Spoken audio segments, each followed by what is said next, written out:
ఈ రోజు మన ఛానల్లో మనం ఎగ్తో ఒక సింపుల్ అండ్ టేస్టీ రెసిపీని చేయబోతున్నాము. ఇది రైస్లోకైనా, చపాతీలోకైనా, పరోటా, పుల్కా దేనిలోనైనా ది బెస్ట్ కాంబినేషన్ చెప్పవచ్చు. అదే ఎగ్ టొమాటో విత్ ఆనియన్, కొంచెం స్పైసీగా చికెన్ టేస్ట్తో వస్తుంది. అది ఎలా చేయాలి ఏంటి నేను ఇప్పుడు మీకు వీడియోలో చేసి చూపిస్తాను. ముందుగా మనం వచ్చేసి గ్యాస్ ఆన్ చేసుకుందాం. తర్వాత మన కూరకి కావాల్సిన ఒక కడాయి తీసుకోండి. ఇది మీ ఇష్టం, మీరు ఏదైనా తీసుకోవచ్చు. ఓకేనా? ప్యాన్ హీట్ అయిన తర్వాత మనం కొంచెం ఒక 20 ml ఆయిల్ తీసుకోండి. ఈ ఆయిల్ మీ ఇష్టం, మీకు ఏది ఫేవర్గా ఉంటే అది యాడ్ చేసుకోండి. ఫస్ట్ వచ్చేసి ఒక 2 to 3 పచ్చిమిర్చి ఇలా సన్నగా స్లైస్లా కట్ చేసుకుని యాడ్ చేసుకోండి. ఓకేనా? వీటిని మంచిగా కలుపుతూ ఫ్లేమ్ అనేది సిమ్లో ఉంచుకుని ఫ్రై చేసుకోండి. ఇవి కొంచెం చింది ఇలా ఆయిల్ మీద పడే ఛాన్స్ ఉంది కాబట్టి స్లోగా ఫ్రై చేసుకోండి. ఓకేనా? ఇవి ఫ్రై అయిన తర్వాత ఒక 2 to 3 ఆనియన్స్, దట్ మీన్స్ ఇంత సైజు ఆనియన్స్ని ఇంత medium size, if in case మీకు ఎంత పాసిబుల్ ఉంటే అంత పాసిబుల్ కట్ చేసుకుని చక్కగా యాడ్ చేసేసుకోండి. నెక్స్ట్ వచ్చేసి ఫ్రెష్గా తీసుకున్న కరివేపాకు, ఇది మా గార్డెన్లో. ఓకేనా? యాడ్ చేసుకోండి. చక్కగా వీటన్నిటిని కలుపుతూ మిక్స్ చేయండి. ఇవి ఫ్రై అవ్వడానికి మనకి కొంచెం సాల్ట్ అనేది యాడ్ చేసుకోవాలి. ఓకేనా? ఒక చిన్న టీ టేబుల్ స్పూన్ సాల్ట్ని యాడ్ చేసుకున్నాను. నెక్స్ట్ వచ్చేసి వీటిని చక్కగా కలుపుతూ మిక్స్ చేసుకోండి. ఫ్లేమ్ అనేది సిమ్లో ఉంచుకునే ఈ కర్రీని ప్రిపేర్ చేసుకోవాలి. ఓకేనా? సో మంచిగా ఇలా మిక్స్ చేసేసుకోండి. ఇవనేది మనకి కొంచెం టైం పడుతుంది కొంచెం ఫ్రై అవ్వడానికి. మనం వచ్చేసి ఇప్పుడు లిడ్ క్లోజ్ చేసేసుకుని వీటిని చక్కగా ఫ్రై చేసుకుందాం అంటిల్ ఇవి మంచిగా కొంచెం కలర్ చేంజ్ అయ్యే వరకు. నెక్స్ట్ వచ్చేసి మనం కొంచెం పసుపుని యాడ్ చేసుకోండి. పసుపుని ఫస్ట్ యాడ్ చేసుకోవచ్చు, లేదా ఎప్పుడైనా యాడ్ చేసుకోండి. ఒక్కళ్ళు ఒకవేళ చేస్తారు కదా, బట్ నేను ముందు సాల్ట్ యాడ్ చేసి కొంచెం ఆనియన్స్ మగ్గిన తర్వాత పసుపుని యాడ్ చేశాను. వీటిని కూడా మంచిగా మిక్స్ చేసుకుని ఇంకొక 5 seconds అలా మూత పెట్టుకొని మనం కుక్ చేసుకుంటే ఈ పసుపు వాసన కూడా పోయి పచ్చి వాసన మంచిగా కూర అనేది కుక్ అవుతుంది. ఇప్పుడు లిడ్ క్లోజ్ చేసేసుకుందాం. ఇప్పుడు మనం ఆనియన్స్ కొంచెం ఫ్రై అయ్యేదో చూద్దాం. ఆనియన్స్ మంచిగా ఫ్రై అయ్యి ఒకసారి మొత్తం ఇలా మిక్స్ చేసేసుకుని నెక్స్ట్ మనం వచ్చేసి టొమాటోస్ కట్ చేసుకున్నాం కదా, వాటిని యాడ్ చేసుకున్నాం. టొమాటోస్ కూడా ఇంతే, ఒక 3 మీడియం టొమాటోస్ ఇంత తీసుకోండి. చిన్న పీసెస్ కట్ చేసుకోండి, ఎందుకంటే మనకు కొంచెం గ్రేవీ రావాలి కదా ఈ కూరకి. సో వాటిని ఇప్పుడు యాడ్ చేస్తున్నాను.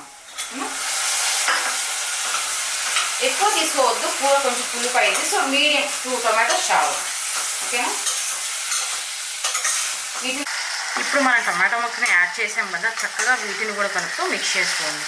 మన ఈ కూరకి టొమాటోలు ఎంత మంచిగా మ్యాష్ అయ్యి కొంచెం గుజ్జుగా గ్రేవీగా తయారవుతాయో అప్పుడే కూర చాలా టేస్టీగా ఉంటుంది.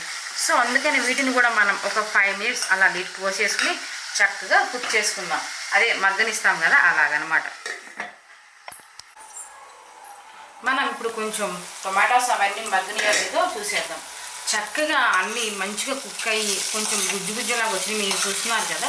సో ఇలా వస్తే చాలు. ఈ స్టేజ్లో కొంతమంది ఫ్రెష్గా అల్లం వెల్లుల్లి పేస్ట్ యాడ్ చేస్తారు, బట్ అది నేను ప్రతిదానిలో యాడ్ చేయాలి. మీకు ఇష్టమైతే మీరు యాడ్ చేసుకోండి. నెక్స్ట్ వచ్చేసి ఒక చిన్న టేబుల్ స్పూన్ కారం యాడ్ చేసుకోండి. పిల్లలు తినేవాళ్ళు ఉంటే స్పైసెస్ అన్నీ తగ్గించుకోండి.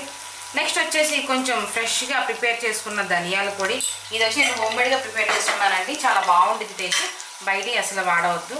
నెక్స్ట్ వచ్చేసి కొంచెం జీలకర్ర పొడి కూడా యాడ్ చేసుకుని ఫ్లేవర్. అండ్ మీకు చెప్పాను కదా, అల్లం వెల్లుల్లి పేస్ట్ కూడా ఈ స్టేజ్లో యాడ్ చేసుకుంటారు. మీకు ఇష్టమైతే ఆ ఫ్లేవర్ మీరు నచ్చితే యాడ్ చేసుకోండి, ఇంకా బాగుంటుంది. బట్ నేను యాడ్ చేయట్లేదు. చక్కగా వీటిని కూడా ఇలా కలుపుతూ మిక్స్ చేసుకోండి. ఈ టైంలో స్మెల్ చాలా బాగుంటుంది. ఈ రెసిపీని మీరు తప్పకుండా ట్రై చేయండి. ఎంజాయ్ చేసి ఎలా ఉందో నాకు చెప్పండి. ఎప్పుడు ఎగ్తో పులుసు అండ్ కుర్మా అలాంటివి కాకుండా ఒక్కసారి ఇలా చికెన్ టేస్టీతో వచ్చే ఎగ్ రెసిపీని ట్రై చేయండి. ఈ మొత్తం ఒకసారి మిక్స్ చేసుకున్న తర్వాత మనకి గ్రేవీకి కావాల్సినంత వాటర్ని యాడ్ చేసుకోండి. నేనైతే ఇక్కడ ఒక 25 ml వాటర్ని యాడ్ చేస్తున్నాను. నాకు ఈ గ్రేవీ చాలు. ఇది కొంచెం కుక్ అయిన తర్వాత నెక్స్ట్ వచ్చేసి లిడ్ క్లోజ్ చేసి ఒక 5 minutes కొంచెం సిమ్లో ఉంచి కుక్ చేసుకోండి. మనం ఇప్పుడు ఎగ్స్ని యాడ్ చేసుకున్నాం. నేను ఈ ఎగ్స్ వచ్చి ముందుగా బాయిల్ చేసుకుని ఆయిల్లో ఫ్రై చేసుకున్నాను, ఉప్పు కారం పసుపు వేసి. వీడియో లెంత్ అయ్యింది కదా నేను చూపించట్లేదు, బట్ మీరు ముందు ఇలా చేసుకోండి.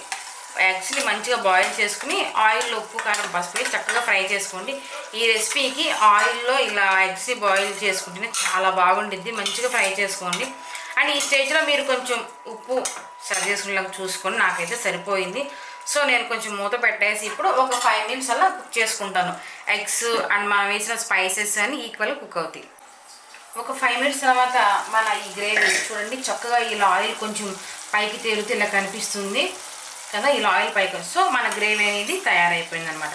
నెక్స్ట్ ఇప్పుడు మనం కొంచెం ఫైనల్ టచ్ కోసం గరం మసాలా యాడ్ చేసుకోండి. ఇది వచ్చి ఆప్షనల్ అండి. ఇందాక మనం జీలకర్ర పొడి ధనియాల పొడి యాడ్ చేసాం కదా, ఇది అంత అవసరం లేదు, బట్ నేను టేస్ట్ కోసం అండ్ ఫ్లేవర్ కోసం కొంచెం యాడ్ చేస్తాను. అరోమా చాలా బాగుంటుంది, టేస్ట్ కూడా నెక్స్ట్ లెవెల్ ఉంటుంది. ఓకేనా, రైస్ కానీ చపాతీ పుల్కా మీరు ఏదైనా దేనిలోకైనా మంచిగా దీన్ని ఎంజాయ్ చేయొచ్చు. ఓకేనా, మీరు ఒకసారి ఇంట్లో ట్రై చేయండి. ఇంతేనండి, చాలా ఈజీగా చేసుకోవచ్చు. Egg onion with tomato. సరేనా, ఈ రెసిపీ మీరు ఇంట్లో చేసి ఎలా వచ్చిందో నాకు కామెంట్ చేయడం అస్సలు మర్చిపోవద్దు. And me friends and families కూడా ఈ వీడియోని షేర్ చేయండి. ఓకేనా.